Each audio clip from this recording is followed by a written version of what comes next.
Weishaupt, le fondateur de l'ordre des Illuminati. En 1976, il a rédigé un document qui donnait un aperçu clair des objectifs, des convictions et des protocoles des Illuminati ou de la Kabbale, des choses à faire et à ne pas faire. C'était la mission que lui avait confiée Rothschild. A-t-il rédigé ces protocoles à partir de zéro? Nous pensons que c'est très peu probable. Et si les protocoles originaux lui avaient été remis par Rothschild? Vous vous souvenez de la lettre de Constantinople remise à Adam Weishaupt par Rothschild? Ne vous méprenez pas. La famille Rothschild était incroyablement puissante. Ils étaient les descendants directs des Khazars qui avaient fui la Russie vers 1080. Pariez qu'ils avaient de nombreux documents et protocoles originaux en leur possession. Ces protocoles pourraient-ils être le texte source original des protocoles de Sion du XXe siècle, tels que publiés en Russie? Si c'est le cas, vous pouvez être sûr que les termes khazars et cariens ont été transformés en juifs. Ce serait le texte parfait qui serait très utile pour lutter contre l'antisémitisme pendant la Révolution russe et les deux guerres mondiales, afin de faire des Juifs les boucs émissaires ultimes. Plus nous avons étudié ce sujet, plus nous réalisions à quel point les Juifs ont été utilisés par les Khazars à travers les âges pour recevoir la responsabilité de tout. Tout ce qui allait mal, tout ce que les Khazars de haut rang faisaient pour supprimer le peuple, tout était imputé aux Juifs. Après tout, vu de l'extérieur, les Khazars étaient des Juifs, vous vous souvenez? Et les Askénazis et nazis, est-ce juste une coïncidence? Alors qui a-t-il exactement dans ces protocoles? Ce que nous voyons précisément dans notre monde actuel, c'est que les protocoles ont une description de toutes les façons possibles dont la Kabbale a utilisé pour contrôler, manipuler, laver le cerveau et dominer les goyim, les gens ordinaires, les non-khazars. Les voici qui arrivent et vous ferez mieux de vous accrocher à votre siège. Sachez que nous avons réduit la liste pour vous, car il n'y a pas seulement 24 protocoles, mais aussi 293 paragraphes. Nous les avons tous sélectionnés en fonction de leur importance et dans certains cas, nous avons légèrement modifié la syntaxe des phrases afin que l'ancien usage des mots devienne plus compréhensible. Chaque numéro de paragraphe sera affiché à l'écran au cas où vous souhaiteriez faire vos propres recherches, ce que nous vous recommandons vivement. Nous vous conseillons d'écouter attentivement. Cela peut être ennuyeux pour certains, mais c'est une information cruciale. Si vous sautez cette partie, vous ne comprendrez pas la partie 15, par exemple. Et nous pouvons vous assurer que si vous n'avez pas de frisson de la tête aux pieds à la fin de cette partie, c'est que vous ne l'aurez pas entièrement comprise. Et nous vous conseillons de la regarder et écouter à nouveau. Nous y voilà. Tout d'abord, ils sont méprisants. Leur mépris est choquant. La foule est sauvage et affiche sa sauvagerie à chaque occasion. Dès que la foule s'empare de la liberté, elle se tourne vers l'anarchie, qui est le degré le plus élevé de sauvagerie. Nous sommes intéressés à tuer les goyim. Notre pouvoir réside dans la pénurie chronique de nourriture et la faiblesse physique du travailleur, car cela implique qu'il est fait esclave de notre volonté.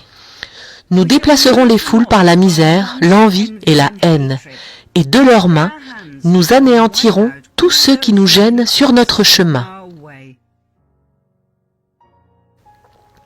Les goyim sont un troupeau de moutons et nous sommes leurs loups.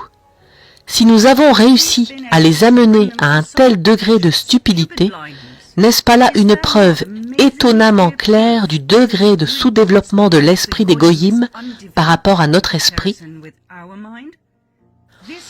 C'est principalement ce qui garantit notre succès. Les présidents ne sont que des marionnettes dont nous tirons les ficelles. Nous remplaçons le dirigeant des républiques par une caricature d'un gouvernement, par un président pris dans la foule au milieu de nos créatures fantoches, nos esclaves. Nous organiserons des élections en faveur de ces présidents qui ont dans leur passé un sombre secret à cacher. Cela en fera des agents dignes de confiance pour la réalisation de nos plans par crainte d'être découverts. Et du désir naturel de tous ceux qui ont atteint le pouvoir, à savoir les privilèges, les avantages et l'honneur liés à la fonction de président. Nous nous arrogerons le droit de proposer de nouvelles lois ou de modifier les lois existantes, car le président n'est qu'une marionnette entre nos mains. Les libéraux et les maçons sont utilisés sans relâche. Le rôle joué par les rêveurs utopiques des libéraux sera enfin joué lorsque notre gouvernement sera reconnu, jusqu'à ce qu'il continue à nous rendre service. Nous continuerons donc à orienter leur esprit vers toutes sortes de conceptions vaines et de théories fantastiques, nouvelles et progressistes. Jusqu'à notre arrivée dans notre royaume, nous créerons et multiplierons des loges maçonniques dans tous les pays du monde, en y absorbant tous ceux qui sont en vue dans l'activité publique, car ces loges seront notre principal bureau de renseignement et moyen d'influence. Toutes ces loges seront regroupées sous une administration centrale connue de nous seuls et inconnue par tous les autres, et qui sera composée de nos savants aînés. Les complots politiques les plus secrets nous seront connus et tomberont entre nos mains directrices le jour même de leur conception. Parmi les membres de ces loges se trouveront presque tous les agents de la police internationale et nationale, puisque leur service nous est irremplaçable, comme ils le sont de leurs propres mesures auprès des insoumis. La classe de personnes qui entrent volontairement dans les sociétés secrètes sont celles qui vivent par leur raison, des carriéristes, des gens pour la plupart simples d'esprit, avec lesquels nous n'aurons aucune difficulté à traiter ou à les utiliser. Mais si un complot devait surgir en son sein, alors, à la tête de ce complot, ne serait autre qu'un de nos serviteurs les plus fidèles. Les goyim entrent dans les loges par curiosité ou dans l'espoir de grignoter une part du gâteau, et certains d'entre eux afin d'obtenir audience devant le grand public avec leurs fantasmes irréalisables et sans fondement. Ils ont soif de succès et d'applaudissements dont nous sommes remarquablement généreux. Vous ne pouvez pas imaginer à quel point les plus sages des goyim peuvent être amenés à un état de naïveté inconsciente par leur arrogance, et combien il est facile de leur arracher le cœur avec le moindre malheur, même si ce n'est que l'arrêt des applaudissements qu'ils avaient jusqu'alors, et de les réduire à une soumission servile au nom de la conquête de nouveaux succès. Ces tigres, en apparence, ont l'âme de moutons, et le vent souffle librement dans leur tête. Nous exécutons des maçons d'une manière dont nul autre que la fraternité ne puisse avoir de soupçons, pas même les victimes elles-mêmes de leur condamnation à mort. Elles mourront toutes quand cela est nécessaire, comme si elles étaient atteintes d'une simple maladie. Sachant cela, même la confrérie n'osera pas protester. Par de telles méthodes, nous avons arraché au milieu de la maçonnerie la racine même de la protestation contre nous. La presse sera leur pièce maîtresse pour diriger la foule. Grâce à la presse, nous gagnerons le pouvoir d'influencer, tout en restant nous-mêmes dans l'ombre. Pas une seule annonce ne parviendra au public sans notre contrôle. Toutes les nouvelles seront reçues par quelques agences. Ces agences seront entièrement les nôtres et ne feront de la publicité que de ce que nous leur dicterons. Tous nos journaux seront de toutes les teintes possibles, aristocratiques, républicains, révolutionnaires, voire anarchiques. Les imbéciles penseront qu'ils reflètent l'opinion d'un journal de leur propre camp. Nous ne ferons en fait que répéter notre opinion ou toute opinion qui nous paraîtra souhaitable. Le peuple sera distrait par des mots vides de sens et des promesses non tenues. Nous augmenterons le taux des salaires, ce qui n'apportera cependant aucun avantage aux travailleurs, car nous induirons en même temps une hausse des prix des produits de première nécessité, en prétendant qu'elle découle du déclin de l'agriculture et de l'élevage.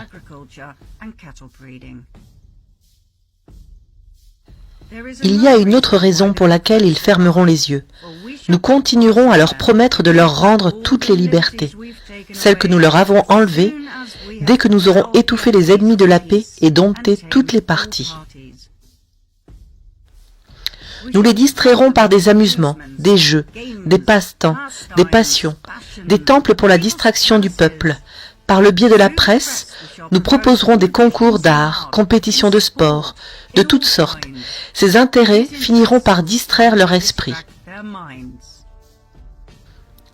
Toutes les couches de la société seront infiltrées.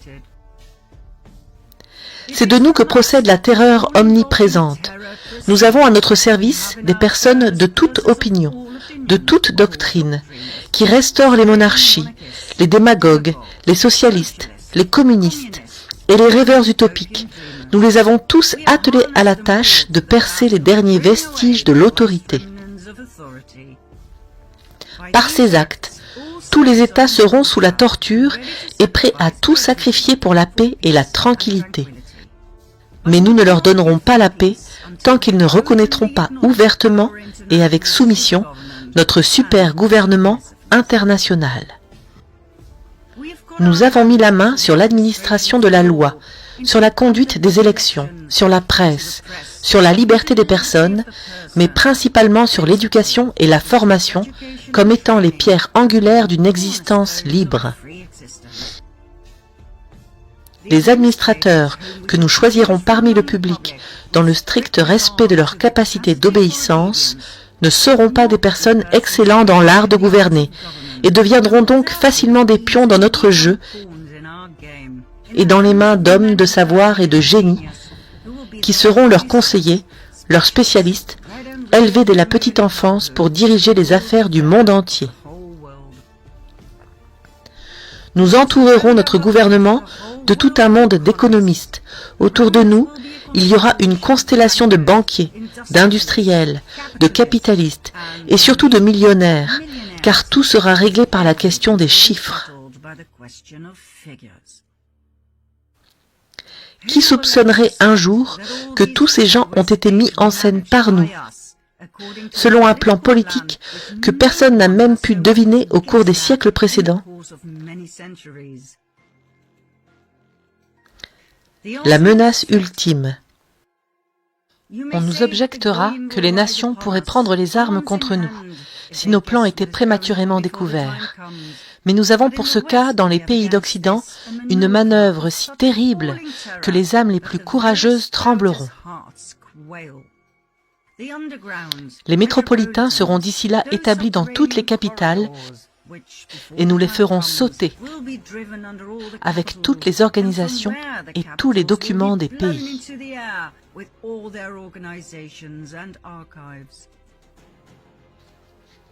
Ils causeront des ravages. Nous avons suscité toutes les formes d'entreprise. Nous avons armé tous les partis.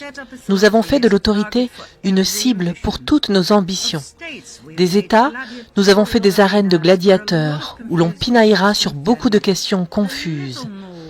Et les désordres et la faillite seront universels. Cette haine sera encore amplifiée par les effets des crises économiques qui ne cesseront de se répercuter sur les échanges et paralyseront l'industrie. Des crises économiques universelles par lesquelles nous jetterons dans la rue des foules entières de travailleurs simultanément dans tous les pays d'Europe. Ces foules s'empresseront de verser le sang de ceux qu'elles ont enviés depuis leur berceau, dans la simplicité de leur ignorance et sur ces biens qu'elles pourront alors piller. Vous vous souvenez de la Révolution française? Les secrets de sa préparation nous sont bien connus, car elle a été entièrement l'œuvre de nos mains. Il y aura une période de transition. Pour mettre l'opinion publique entre nos mains, nous devons la mettre dans un état de confusion en donnant tellement d'opinions contradictoires que les goïms perdront la tête dans le labyrinthe des pensées et en arriveront à constater que le mieux est de n'avoir aucune opinion d'aucune sorte en matière politique. Pour que le peuple s'habitue à l'obéissance, il est nécessaire de donner des leçons d'humilité et donc de réduire la production d'articles de luxe. Nous allons rétablir la production des petits artisans, ce qui implique la mise en place d'une mine sous le capital privé des fabricants. Dans le chaos qui en résultera, les gens ne se comprendront pas. Cela découragera toute initiative personnelle qui pourrait entraver notre affaire à un degré quelconque. Il n'y a rien de plus dangereux que l'initiative personnelle. Si elle est géniale, une telle initiative peut nous faire plus de mal que ce que peuvent faire des millions de personnes au sein desquelles nous avons semé la discorde. Nous devons orienter l'éducation des communautés goïm de telle sorte qu'à chaque fois qu'elles seront confrontées à une question nécessitant une initiative, elles puissent leur tomber des mains, dans une impuissance désespérée. Nous userons tellement les goïm qu'ils nous offriront une puissance internationale qui nous permettra, sans aucune violence, d'absorber progressivement toutes les forces étatiques du monde et de former un super gouvernement. À la place des dirigeants d'aujourd'hui, nous mettrons en place une super administration gouvernementale. Ses mains tendront dans toutes les directions et son organisation sera d'une dimension si colossale qu'elle ne pourra manquer de soumettre toutes les nations du monde. Le moment de la reconnaissance de notre despote arrivera lorsque les peuples totalement lassés par l'incompétence de leurs gouvernants, ce que nous efforcerons de faire, s'écrieront « Donnez-nous un roi sur toute la terre qui nous unira et anéantira les causes des désordres et qui nous donnera la paix et la tranquillité que nous ne pouvons pas trouver sous nos gouvernants et nos représentants. » Alors la foule exaltée nous adorera et tendra ses mains vers un triomphe unanime d'espoir et d'attente. Le vote, dont nous avons fait l'instrument, nous placera sur le trône du monde et aura alors rempli sa fonction et jouera son rôle pour la dernière fois. Le nouveau royaume va faire couler le sang. Nous créerons un gouvernement centralisé afin de tenir entre nos mains toutes les forces de la communauté. Nous réglementerons toutes les actions de la vie politique de nos sujets par de nouvelles lois. Ces lois retireront une à une toutes les libertés des goïm, et notre royaume se distinguera par un despotisme aux proportions si magnifiques que nous pourrons anéantir tout goïm qui s'opposerait à nous par l'action ou la parole. Le mot liberté amène les communautés d'hommes à lutter contre toutes sortes de forces, toutes sortes d'autorités, même contre Dieu et les lois de la nature. C'est pourquoi, lorsque nous entrerons dans notre royaume, nous devrons effacer ce mot liberté du lexique de la vie, comme impliquant un principe de force brute qui transforme les foules en bêtes assoiffées de sang. La liberté est le droit de faire ce que la loi permet. Toute liberté sera donc entre nos mains. Dans nos programmes, un tiers de nos sujets gardera le reste sous observation par sens du devoir, sur le principe du service volontaire à l'État.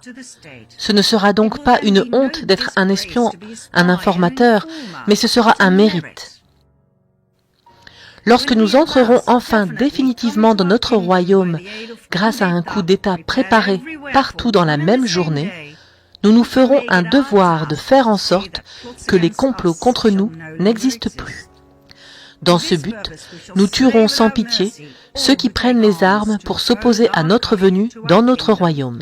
Toute nouvelle institution, de quelque nature que ce soit, comme une société secrète, sera punie de mort. Ceux qui résistent actuellement nous sont connus, nous servent et nous ont servi. Mais nous les dissoudrons et les enverrons en exil sur des continents éloignés de l'Europe. Nous procéderons ainsi avec les maçons de goïm qui en savent trop. Ceux que nous pouvons épargner seront maintenus dans la crainte constante de l'exil de l'Europe comme centre de nos règles. Une autorité sera glorieuse parce qu'elle sera toute puissante. Notre autorité sera la couronne de l'ordre, et en cela est inclus tout le bonheur de l'homme. Nous, les législateurs, exécuterons le jugement et la sentence. Nous tuerons et nous épargnerons. Nous gouvernerons par la force de la volonté, et les armes à la main nous seront sans limite et pleins d'ambition, d'une cupidité brûlante, d'une vengeance sans pitié, emplie de haine et de malveillance. Les résolutions de notre gouvernement seront définitives et sans appel. Les juges décident comme nous le leur dicterons. Lorsque le temps de notre règle ouverte viendra, toutes nos lois seront brèves, simples, stables, sans aucune sorte d'interprétation, de sorte que tout le monde sera en mesure de les connaître parfaitement. La caractéristique principale sera la soumission aux ordres, et ce principe sera porté à une hauteur grandiose. Les criminels seront arrêtés dès le premier soupçon, plus ou moins fondé. On ne peut admettre que, par crainte d'une éventuelle erreur, une possibilité soit donnée de s'évader aux personnes soupçonnées d'un crime, car en la matière, nous serons littéralement impitoyables. Nous rééduquerons les universités dans une nouvelle direction. Leurs fonctionnaires et professeurs seront préparés par des programmes d'action secrets détaillés et seront heureux de dépendre entièrement du gouvernement. Nous remplacerons l'étude de l'histoire ancienne par l'étude du programme du futur. Nous effacerons de la mémoire des hommes tous les faits des siècles précédents qui nous sont indésirables et ne laisserons que ceux qui dépeignent toutes les erreurs du gouvernement des Goïm. Nous abolirons toute forme de liberté d'enseignement. Il nous est indispensable de saper toutefois, d'arracher de l'esprit des Goïm le principe même de Dieu et d'esprit, et de les remplacer par des calculs arithmétiques et des besoins matériels. Lorsque nous entrerons dans notre royaume, il ne sera pas souhaitable pour nous qu'il existe une autre religion que la nôtre du Dieu unique avec lequel notre destin est lié par notre position d'élu. Nous devons donc balayer toutes les autres formes de croyance. Notre prédication de la religion de Moïse a amené tous les peuples du monde à nous être soumis.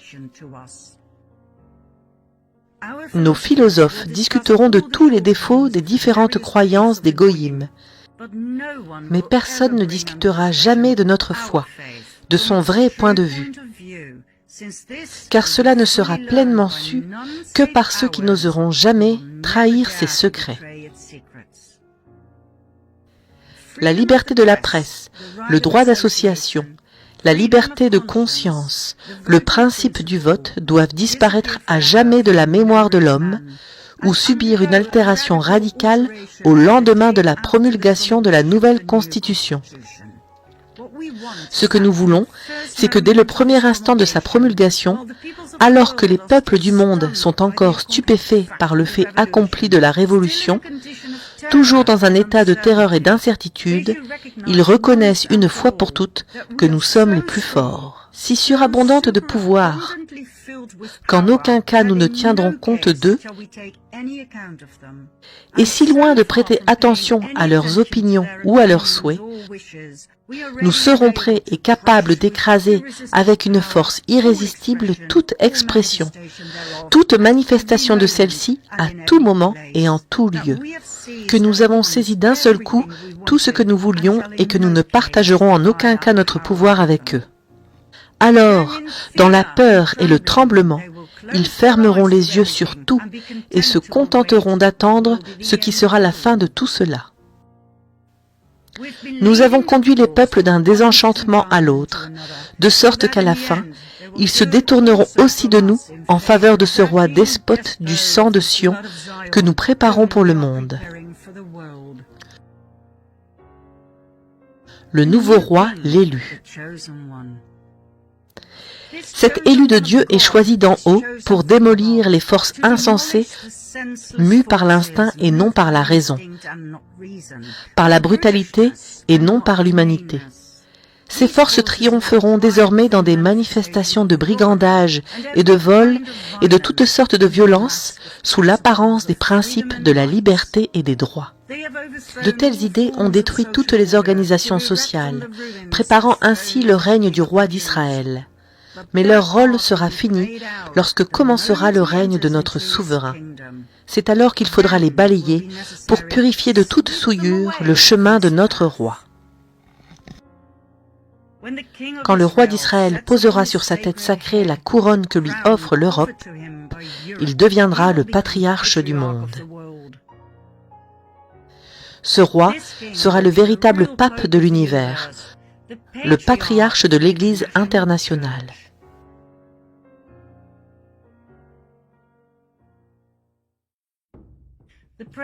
Les protocoles de Sion décrivent le monde tel qu'il est aujourd'hui, ou presque. Le roi des rois khazariens n'est pas encore sur le trône de Jérusalem.